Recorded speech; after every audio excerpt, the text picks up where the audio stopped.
1913 کو بینکرز اور پولیٹیشنز نے ڈیسائیڈ کیا کہ ان کے ذاتی مفاد کے لیے یہ بہتر ہے کہ ایک دائمی طور پر سینٹرل بینک ہونا چاہیے، اور اس کے نتیجے میں فیڈرل ریزرو سسٹم کی تخلیق ہوئی، جس میں بینکس کی طے شدہ پرسنٹیج یہ تھی کہ ایک نوٹ جتنی بھی قیمت کا ہوگا اس نوٹ کا 30% سونا ریزرو میں ہونا چاہیے۔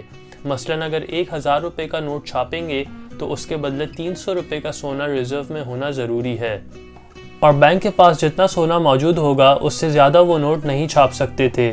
یہی ایک طریقہ تھا جس سے تمام چیزوں کی قیمتیں مستحکم رہ سکتی تھیں، لیکن اس طریقے پر عمل صرف ایک محدود وقت تک کیا گیا۔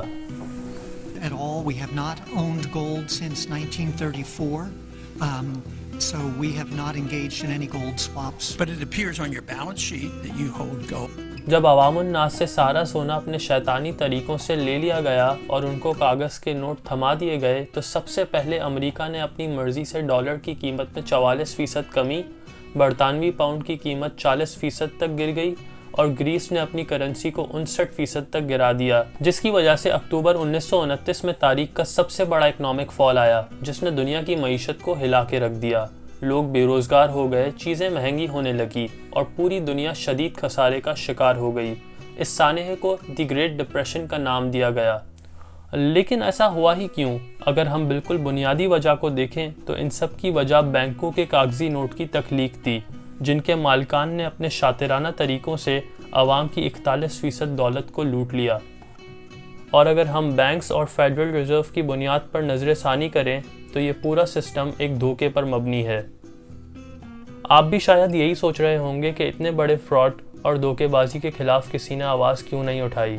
ملیشین جینیس مہاتیر محمد پیسوں کے فراڈ کو سمجھ گئے تھے، اور اس وجہ سے انہوں نے انٹرنیشنل ٹریڈ میں اسلامک دینار، جو کہ گولڈ کوائن ہوتا، اس کو بنانے کی تجویز دی تھی، لیکن اس تجویز کے بعد ان کو 22 سالہ حکومت سے ہٹا دیا گیا تھا۔ لیبیا کے معمر گدافی نے 2009 میں گولڈ کوائن سے تجارت کرنے کا منصوبہ بنایا تھا، اور ان کا عبرتناک انجام بھی آپ کے سامنے ہے۔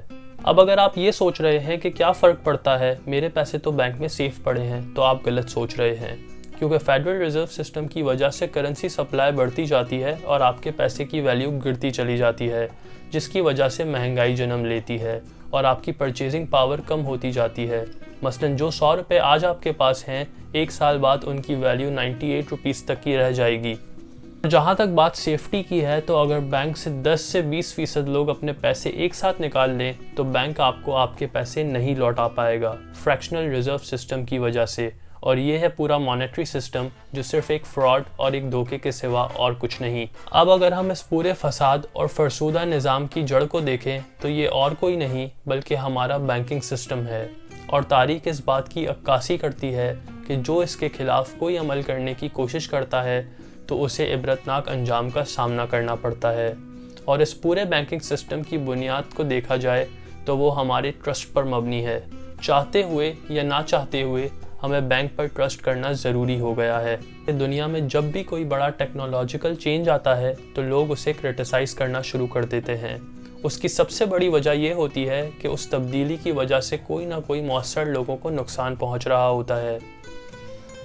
مثال کے طور پر جب دنیا میں پہلی گاڑی بنائی گئی تو اس ٹیکنالوجی پر اختلاف کیا گیا کہ یہ بہت خطرناک ہے اور لوگوں کو نقصان پہنچا سکتی ہے، اور ایک ملک میں یہ قانون بھی نافذ کیا گیا کہ جو بھی گاڑی چلائے گا وہ اپنے ساتھ ایک انجینئر، ایک ڈرائیور اور ایک فلیگ مین اپنے ساتھ رکھے گا۔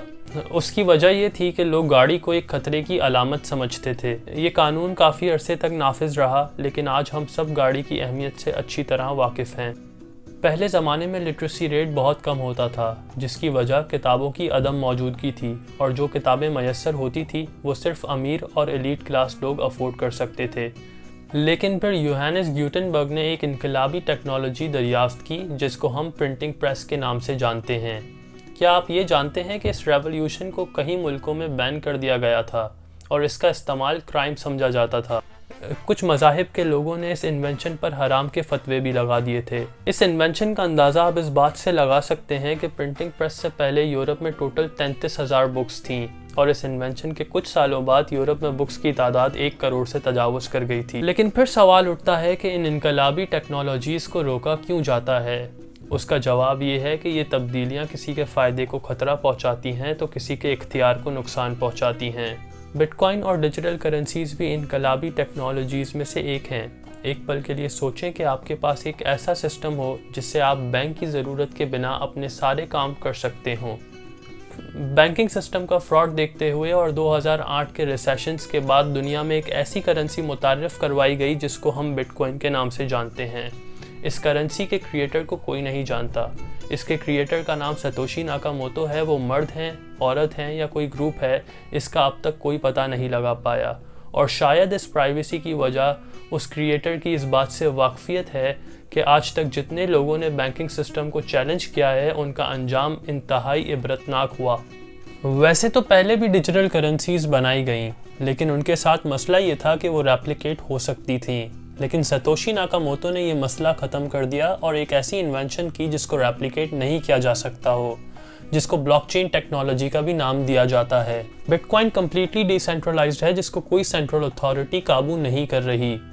بینکس اپنی مرضی سے نوٹ چھاپتے ہیں جس کی وجہ سے نوٹ کی ویلیو گر جاتی ہے۔ بٹ کوائنز کی تعداد بہت لیمیٹڈ ہے، 21 ملین سے زائد بٹ کوائن نہیں بنائے جا سکتے، اور سپلائی کم اور ڈیمانڈ زیادہ ہونے کی وجہ سے اس کے پرائز بڑھتے جاتے ہیں۔